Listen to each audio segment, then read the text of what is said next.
Welcome to the Business Renovator for another session. I'm really excited. We're going to find out what the significance of energy is.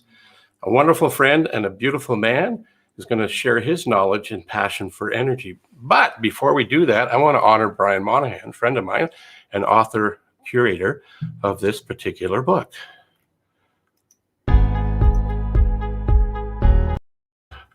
Push the wrong button. We're human. So Customer Delight 365. The quote I've got from Brian's book today is by Seth Godin. And he says, successful people are the ones who are breaking the rules. Isn't that interesting? Breaking the rules. I guess that means getting out of the status quo. So Brian's take on that, real short one this time, is Customer Delight is about breaking the rules. Look at that. You are such a bad boy, bad girl, you rule breaker. So our guest is a bit of a rule breaker as well. So that quote kind of just aligns. Let me bring up my wonderful guest. There we go.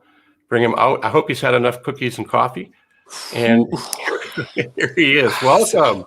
Can't believe the spread of food you put out today, Phil. It's amazing. Oh my God. I know, it is a green room. Those Danish are like to die for, I tell you. So well, good. I hope you didn't die. Nope. No. So anyway, this is Scott Hutchinson. He's going to talk about energy. But before we go into, let's go into the formal introduction. So what basically he does is he helps people with anxiety, allergies, ADHD have better experiences. He is not only is Scott an international health and wellness speaker and coach, he combines his 12,000 plus hours of clinical experience, the knowledge of the body, science and metaphysics, energy, and the human condition to help people improve their lives and heal. So I first met him at somebody else's event, and he was the MC, and he had tons of energy. So, and he's a husband, a father, a community leader. I know when he was living in the same city I'm in, he was the president of his community, and he dealt with politicians and people and ran events and made people happy and increased their energy and made his community a little bit better because he was there. So my intent is to share some of that greatness of him here today, live around the globe on a couple of platforms. So here we are, Scott, buddy. Welcome. Wow, what an intro, Phil. Thank you so much. I feel honored that you read that. That's awesome.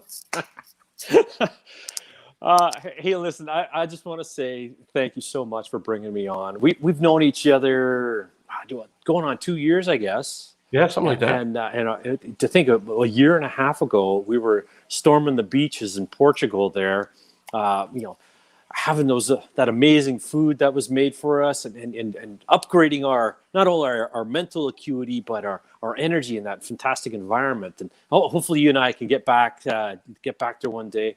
If you ever get a chance to travel with Phil, he's amazing. He takes care of you in a way that you won't even know that he's there. He's just like, poof, everything's going to be fine.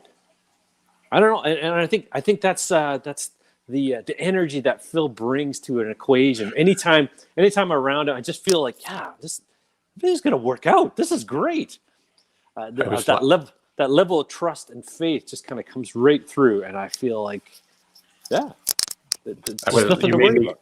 You made me think and giggle about how before I actually got to Portugal. It just worked out. He comes walking in about a day late. Hey, everybody. Day late, yeah. It was awesome. Missed the plane. We had such an engaging conversation. The energy level between myself and one of our other buddies. Yeah, you know what? You were tired, but it did not slow you down at all. You're just like, all right, we're here. Let's go. Yeah, it was interesting. Lots more core stories came out of that. Yes, absolutely. Right. I'd love to share a few with you today, but what's on the agenda today, Phil? What are we talking about? Well, basically, it's two guys, entrepreneurs that are helping serve the community that they're in, whether it be local or spread out globally, because technology provides a platform for us to do that. And as you can see by the bottom of my screen there, scrolling the ticker tape, the theme of the Business Renovator is sales, marketing, and mindset. And all three of those, I think, could be addressed today. And with you being an expert in the area of energy, I thought maybe you could share some of the insights. But well, where did you start before you got into energy that got you to energy? Yeah, if we rewound the clock to about 2003, I went through a pretty down period of my life. And with the intervention of a good friend of mine, he imparted a little bit of kinetic energy into my body. He actually slapped me in the head because I was literally heading down the wrong path. And with that little bump of energy, I was able to perceive a message that he was about to give me. And that message was putting my health ahead of a lot of other things in my life. I'd been working on the cart for a whole bunch of my life when I should have been working on the horse. I should have been working on the energetic component of my life. And part of that is my health, my mental health, my physical health, being able to put that a little bit ahead of everything else. If I've got energy in my body and energy in my brain, I can think clear, I can see better, I can do things that I want to do, not for me, but for the benefit of the people around me. And with that little thing, I realized that, energy is the biggest part of the equation. And then I heard it echoed. I heard it echoed from a man I love and respect. His name is Dr. Donnie Epstein down in the States. You can check him out at epienergetics.com. Tony Robbins, he talks about state, story, and strategy. Your state, which is dictated by your energy coming into a situation or an environmental condition. If your energy is at a certain level, you're going to run the same story over and over again, and you're going to have the same strategy employed time and time. If you are able to capture or generate or be able to hold in your systems more energy, a different story will come to fruition and a new strategy will emerge. This was something revolutionary to me, and I came to know that if I'm going to have a bigger impact in this world, I've got to bring better or more energy into an equation. So I started looking at it, any of the significant periods of my life, and I realized that I'd been using anger as an energy source. And then I looked at the times that when things weren't working, I was using depression as an energy source. And really, between those two things is just energy. Anger and depression are polar opposite of each other. And what we start doing is what's called a crazy eight. We get angry, and then we get upset with ourselves, and it comes down into depression, and then we get even more upset, and we get angry again. And it's like a hand grenade that goes off on me, it goes off on the people around me. It's very unstable. And I knew that I needed to find a better resource. What I needed to do was actually become more resourceful. And to do that, I had to figure out the formula for myself, where my energy is. Is it inside my body? Is it outside of me? Is it the environment that really dictates my mental state or my mindset? Or is it coming from inside of me? And once I nailed that down, I was able to impart others to really nail down where their energy was coming from. If they're focusing in the wrong areas, or they're focusing with the wrong either perception, behavior, or a structure in their life off as their lead strategy, well, how do we change that? And what kind of differences can we get? Can I give you an example? Yeah, please do. A story. Well, we spoke of earlier of going to Portugal. I didn't have the challenges that Phil had on his trip there, but I had some significant things come up. I had a very difficult time booking the trip. From credit cards getting flagged to the spinning beach ball of death as Air Canada was losing my flight information, to actually booking it, pushing the button and going, okay, I've done it. And then having British Air give me a call and say, hey, we've canceled a significant chunk of your trip. We're going to work on it for you, but your flight home is now completely ruined. My normal operating procedure prior to about 10 years ago would be to freak right out.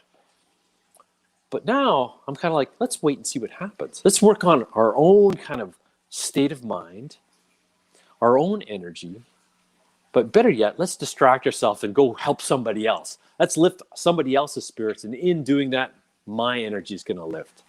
So that's what I focused on. I focused on the people around me, not what was going on in my world, because really nobody cares about it other than me. And it was just kind of in the back burner. There's more important things to worry about than a little bit of my flight getting canceled. So I focused in those areas. And the next thing I know, it all got fixed magically. The day comes where I've got to fly to Portugal. So I get on the plane and I fly to Dallas, which is the natural way to get to Portugal. Is you fly south for about 5 hours, and then I changed planes. And in doing so, my new plane heading to Heathrow was delayed by about an hour and a half. Got on the plane. I'm at the back of the bus.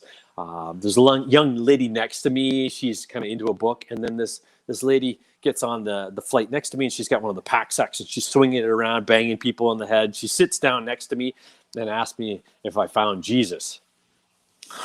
I'm like, this is going to be an interesting flight. And at that moment, I had a choice. Do I just shut her down, be rude, be insensitive, or do I see what she's about? So I started asking her questions, what it means, and figuring out what she's doing. She was actually going to Africa to help other people. I'm like, well, that's fantastic. All the other stuff aside, that's a core thing that I really appreciate you doing. And we had a good conversation. And I could go back to watching my incredibly violent movie, and she could do whatever she had to do. But when we got off the planes, we parted friends. Speaking of getting off the plane, I was an hour and a half getting into Heathrow with 3 hours to change airports from Heathrow to Gatwick. When you're faced with something like that where you've never done it before, I mean, people do it every day, but 3 hours now became an hour and a half to go from one airport to another at the busiest time of day. And I didn't think I was going to make it. All I could do was do my core thing, which was behavior. Just move forward and try to have a good experience through the experiences of other people. So I helped people up. I helped them with their bags. I knew in the back of my mind that things will work out. I mean, I'm in Europe. This is a terrible day. Oh my goodness. I'm going to get delayed in London. That's the worst case scenario. I was like, I'm not going to make it there on time. I'm sure life will go on without me, but I'm in Europe. This is not a bad thing. I got off the plane and I'm hustling at this point. And there's a lady holding a sign that says, anybody going to Faro, Portugal today? And I'm like, I am. She goes, come over here. Is your name on this table? And I pick up this little package and it has my name on it. She goes, we've redirected you. We've changed your flight. You don't have to go to Gatwick today. You can stay here. Here's 10 pounds. Go get some food, do some shopping, hang out here. We'll fly you out later today. I was like, well, I didn't have to do anything. All I had to do was just focus on my energy, and the world bent itself in an unexpected way to give me a little bit of a side mission and a breather that I could collect myself, do some shopping for my family, enjoy some fine airport food, and get ready for the next phase of activity that I had to do, which was waiting around and waiting and waiting and waiting. And finally, they called for my flight to go to Portugal, which was now going to Lisbon, where I had to change planes again to get down to Faro. Well, my plane landing in Lisbon was taking off at the same time as my plane heading to Faro. So there was no way I was going to physically make that plane. Again, I came back to the expression, this is not a bad thing. I'm in Portugal now.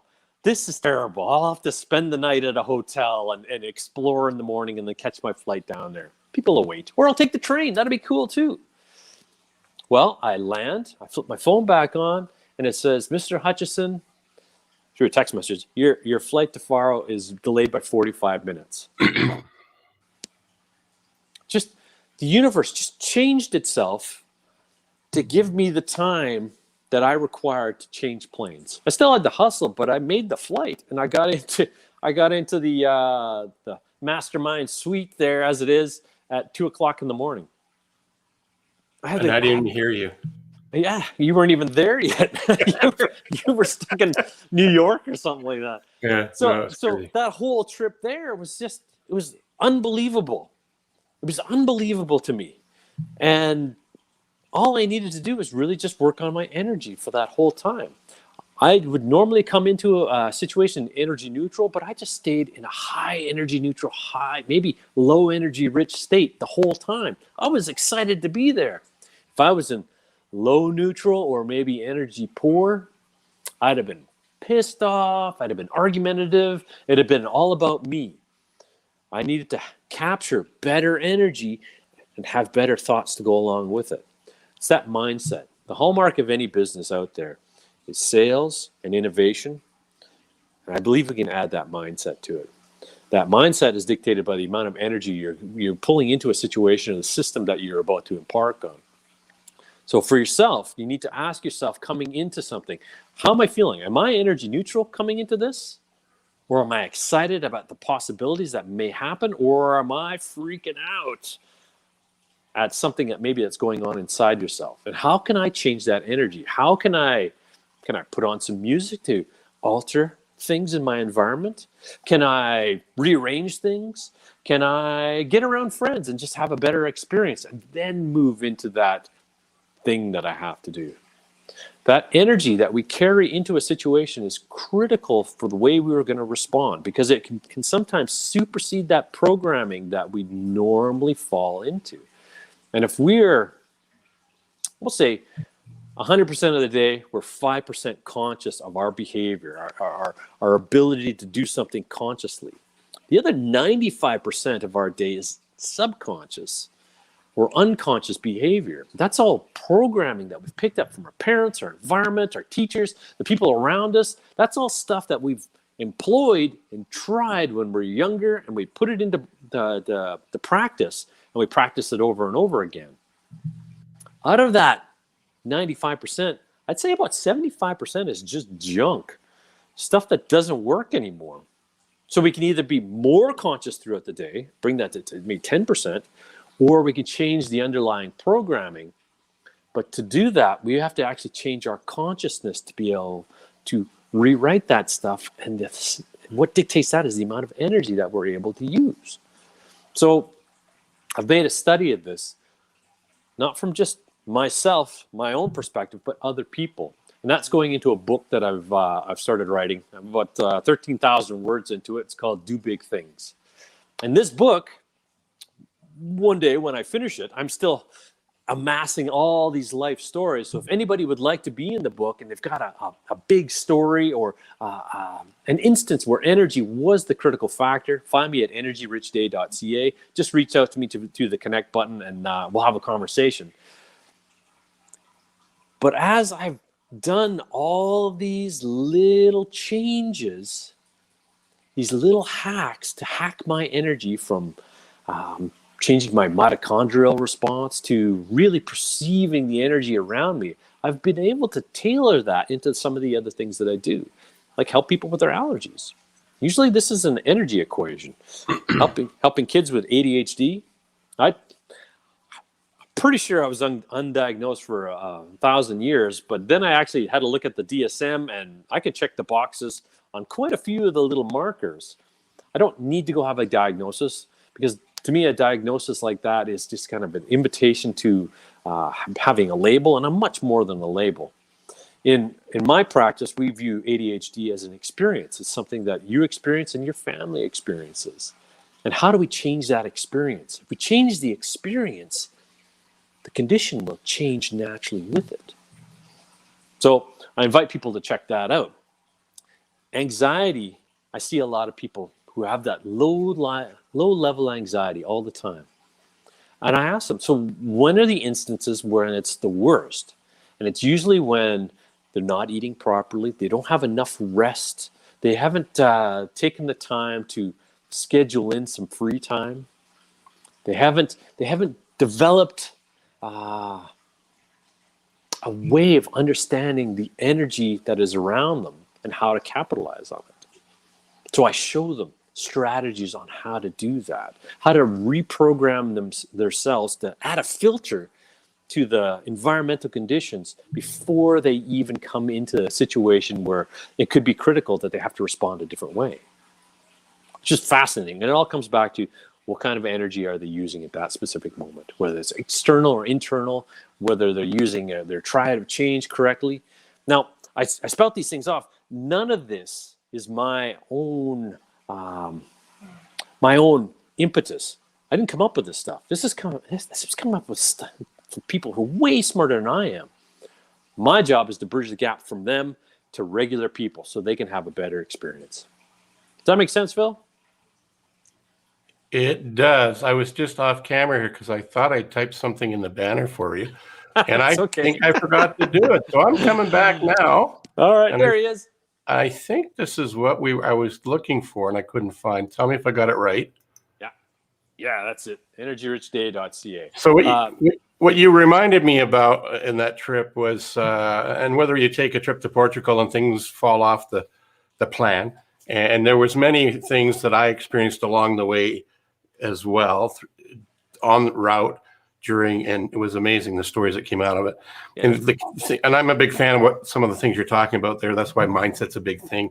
I was influenced since the early 70s by a man by the name of Val Vanderwall, and it's, if you change your paradigm, change your self-concept, then you can change your outcome. And it's how we react to the opportunities or problems, and it's how we define that, which really has an impact on us personally and in our business and our families and all our other relationships. Yeah. And you take it to another level. You specialize specifically in the energy modality and do a number of different things that are beyond the scope of my coaching, training, and teaching. So I wanted to bring you on to just get people to understand who you are. Yeah, thank you. A little bit about the fellowship we had in Portugal and also here local, and when we were in the same city and hanging out and once a week and sharing stories with ourselves and other people. And I'm going to take it to a little bit slightly different. It's still you. Yeah. But now you've turned into a damn farmer. Yeah, this is true. About 2 years ago, my wife and I experienced some loss in the family. Her mom and dad both passed away, and we'd been coming out to BC for years and years to her mom and dad's place in Salmon Arm, and 5 acres, lovely spot, and we'd never really considered that to be our forever home. Well, we consider that to be our refuge, our sanctuary, a place that we go to recharge because it's kind of in the mountains, it's close to the lake, it's in a wonderful community. We always viewed that that's Josephine's mom and dad's place, not our place. Although it felt like home. If there was ever a place that we could call home and feel like there's no pretension, there's no, I don't know, it's got a weird quality to it. Sanctuary is the way I call it. So fast forward, they pass away, and about a month and a half goes by, and the family starts looking at us like, well, why aren't you guys buying this place? I'm like, well, we've got businesses in Alberta, and we have, the girls are in school, and all these bunch of excuses that kept coming up. And at some point, our energy shifted to the possibility that this was actually where we needed to be.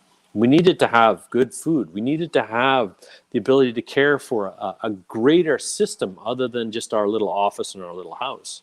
We needed to grow a little bit. And what better way to grow than buy 5 acres and try to farm it? So, and how many animals? Oh God, we got 4 sheep. We got probably about 26 chickens. We got a whole bunch of bunnies that just had bunnies, cat, and a dog. I'm sure I'm forgetting something. Oh yeah, we have a pig as well. Because, and you have fish here in Calgary. Your daughter is an upcoming entrepreneur. Yeah, so she's got beta fish. She's been breeding successfully for a couple of years now, and we pour a lot of effort into her mindset, and she astonishes every day. She's learning to spin wool right now because we have sheep. We got to be able to take that wool and turn it into something. So she's learning the skills to be able to, produce fine woolen goods from that. And she's 12. It blows me away every day to see how incredible that she is and how well spoken she is. She gets it from her mom. I swear, it's not me. It's pretty awesome. So yeah, we've added farming into that, and we've added we've built my wife. She's a chiropractor. We built a clinic out of the house. I have a plan to feed 500 people off this farm.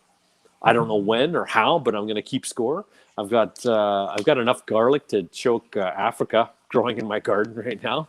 We've got about $300 worth of seeds that we're going to plant and see what comes up. I got apple trees on the way. I got to go pick them up in about a month. And I'm excited about this aspect because it allows me to test some of the concepts and some of the principles that I teach other people. I get to use them on myself, but it's not for me. It's for my family and for my community, and it gets pushed out from there. About a week and a half ago, I got asked to come back to Calgary and run for City Hall to become a council person. And, on a different timeline, in a different universe, that would have been amazing to be able to have that level of impact.